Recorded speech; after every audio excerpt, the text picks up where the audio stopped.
मुंबई गोवा महामार्गावर नडगाव गावच्या हद्दीत काल सायंकाळी महामार्गालगत फोडलेल्या डोंगरावरून काही भाग खाली कोसळला।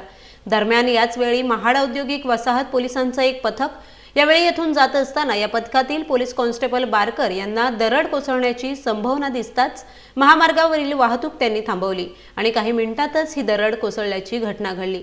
पोलीस पथकाने दाखवलेल्या या प्रसंगावधानाने मोठी दुर्घटना होताना टळली। या ठिकाणी त्वरित महामार्ग विभागाच्या कर्मचाऱ्यांना पाचारण करण्यात आलं।